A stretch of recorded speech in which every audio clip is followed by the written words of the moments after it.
Up until now, everything I've said is theoretical. And for the longest time, Maria Gimbutas had a terrible time getting anybody to believe the Kurgan theory.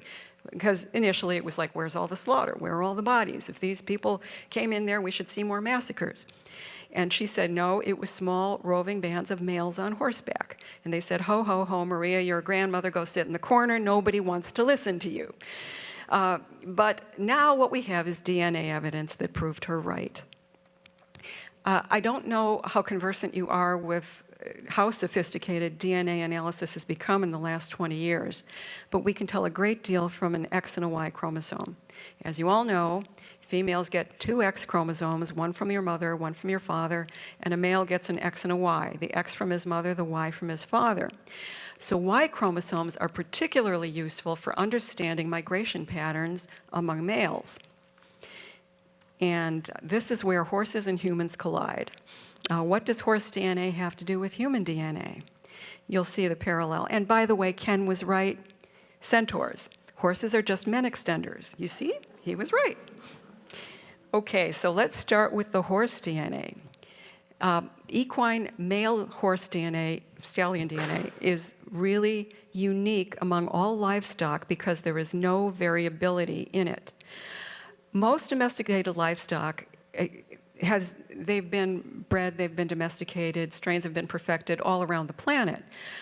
But among male domesticated horses, we can trace them back to a single source, 2 stallions, in fact, from the Volga-Don region of Russia. So we know that horses were domesticated here. However, female equine DNA is globally diverse. What that means is, as these male predators on horseback were expanding their territory, they would add to their herds by capturing wild mares and breeding them with tame Kurgan stallions. So that's the reason for the genetic variability among females and the lack of it among males. And until we had DNA evidence, everybody was claiming they domesticated horses. The Chinese said they domesticated. The Spanish said they domesticated it. No, it was the Russians. And just in a tiny, tiny geographical area. Now, this next slide is way more disturbing than the fact that equine DNA is really just this specific. What you see in pink and in purple is the spread of Kurgan male DNA across the planet. It was indigenous only to the Pontic-Caspian steppe. That little dot between the Black Sea and the Caspian Sea is the only place it started. And this one only covers R1b, which is the most common haplogroup among Kurgan males. But R1a and I1 would also have been equally prevalent. And if I couldn't find a map that could overlay all 3 of them, if I had, the areas in pink and purple would be a lot darker. But at this point in time, 2/3 of European male DNA is now Kurgan. 90% of indigenous British male DNA is gone completely. But female DNA is indigenous in all cases. So I recently was watching a panel discussion among archaeologists who were talking about this DNA evidence, and they said something like, one of them got kind of nervous and said, well, you know, we're going to have to talk about this at some point, about the implications that the female DNA is indigenous and the male DNA isn't, but nobody wants to touch that topic yet. But what we're talking about is coerced sex. We're talking about abduction and rape as a basis for a happy marriage, and that was the way the Kurgans propagated themselves with an indigenous female population. And if you doubt that, African-American male DNA is 33% Caucasian. And the obvious and female DNA is indigenous African. And the reason for that is, once again, you're talking about a population of females who really can't say no. So that's the best explanation for why we got there.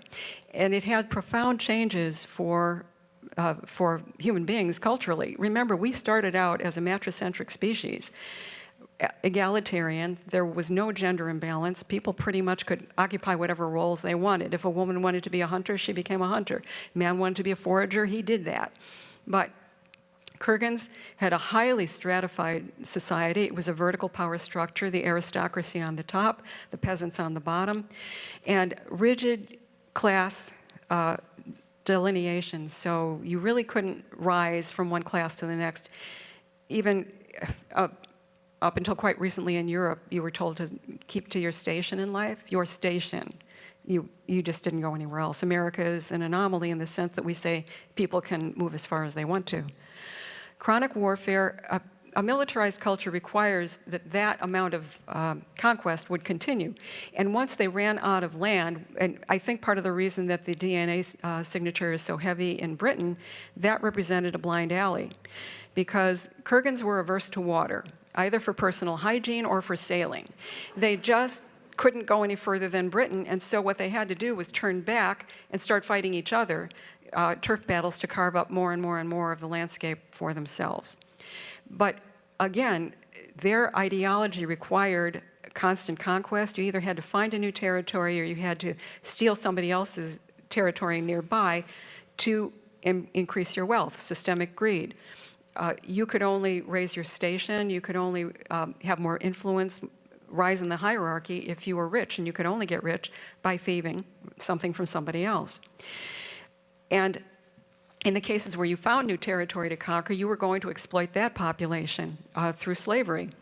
So colonialism and a slave economy, that also fueled Kurgan culture. And of course, last but not least, female subjugation, because a male needed to pass on all those ill-gotten goods to his next male offspring, and in order to do that, you had to control female reproductive power. It became an obsession. So that really lowered females pretty much to the point where they were two-legged livestock. They were walking uteri.